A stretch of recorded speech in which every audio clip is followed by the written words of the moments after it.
So I left off with wet sanding. So I got to a 2500 grit wet sand.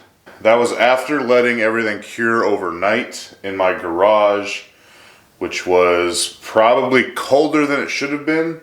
So I ended up having a lot of issues with buffing. I went and bought some Meguiar's Ultimate Compound and this 3-inch buffing gun with foam pads, and it was working, but it was extremely cloudy and had a lot of swirl marks. So I was racking my brain trying to figure this out, trying to do other things. So what I ended up doing was going and talking to the guys I bought the paint from. It's a local place called Gype Auto Paint or Auto Color, something like that. And basically they said my paint and clear did not cure long enough for me to start sanding and buffing.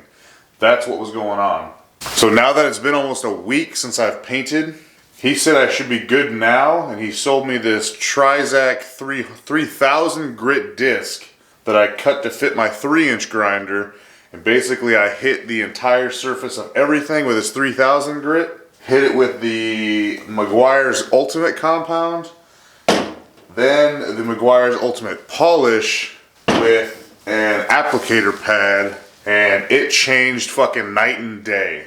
Like, there's barely any swirl marks. There's a nice deep gloss mirror finish now. It's looking a lot better. So I'm gonna hit this rear fender with this Trizact disc. Then I'm gonna polish it. Again, first step, Meguiar's Ultimate Compound, then the polish. And then I'm gonna put everything back on and then wax it, just so I don't wax it and then get my grubby ass fingers all over everything. We're getting there. It looks great.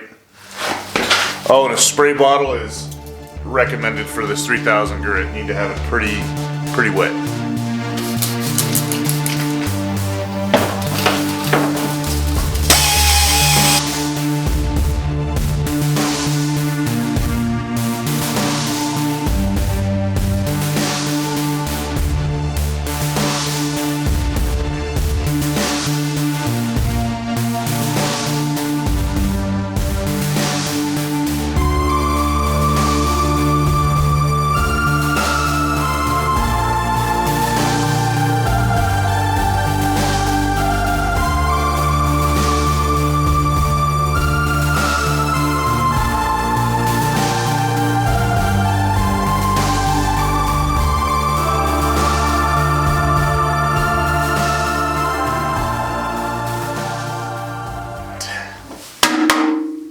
Time to 3000 grit, cut, polish, and wax this motherfucker.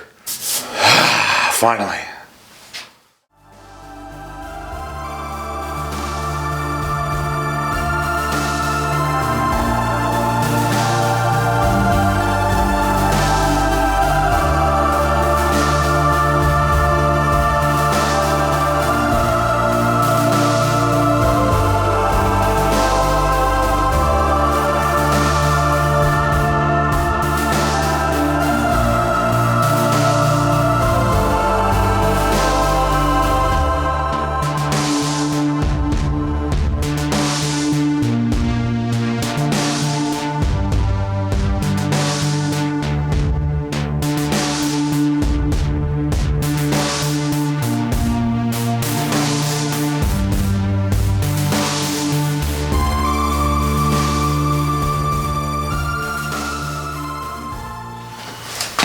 The time is upon us to tear the paint booth down.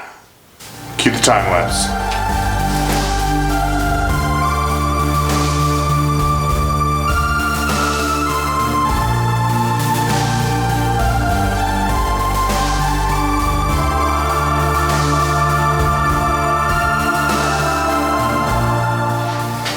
Alright, I got the fender here, tail light, license plate, hardware that goes up on the inside, and the wiring harness is still up in there. I'm gonna go ahead and get this bitch put back together.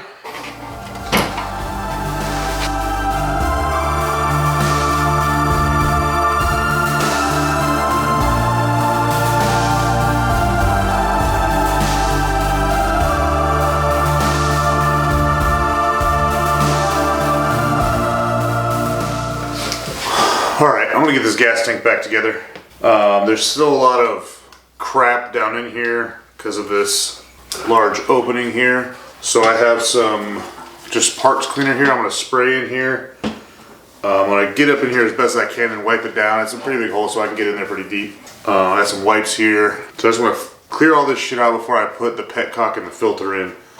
So once it's cleaned, the petcock's going to go on the bottom here, and the filter, the new filter, and then the fuel sending unit, as well as all the wiring that goes in here, and then the gas cap, wiring harness, vacuum line, and then the dash with the gauge, and then the gauge or the gas cap bezel.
Alright, so that pretty much wraps up the Dyna build.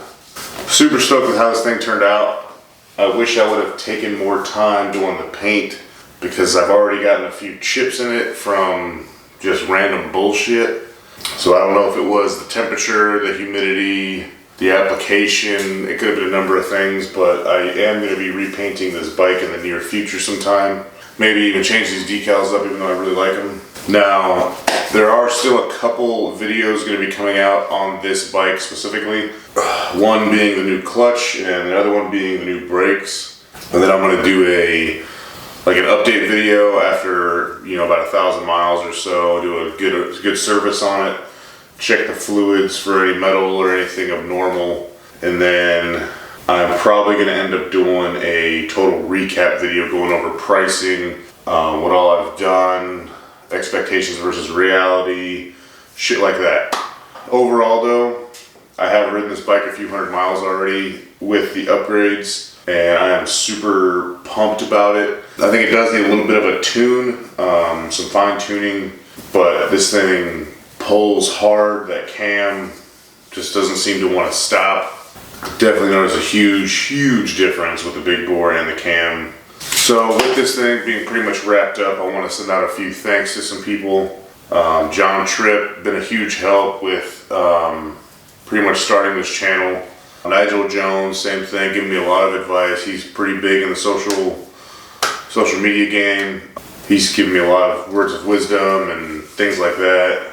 Lenny, He's helped me out with a couple things, helped me put this engine back together. Him and his dad both have been a source of knowledge. The Dyna demos guys,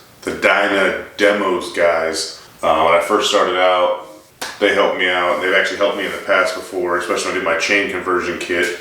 And of course, all the people that have been watching, subscribing, liking, commenting, all that. I'm not doing this for the notoriety or to try to make money off of YouTube. I'm just trying to, work on my bikes, have some fun, learn a lot doing it. Hopefully someone else, like I said a million times, hopefully someone else can watch these and figure out how to get out of a pickle they're in or anything like that. So with that being said, after these next couple videos come out with the clutch and the brakes and all that, I do have another project coming and it's sitting right there. I'm not going to show what it is yet because something a little bit different. By a little bit, I mean a whole lot of it different. Still 2 wheels, but a little bit different than a Harley.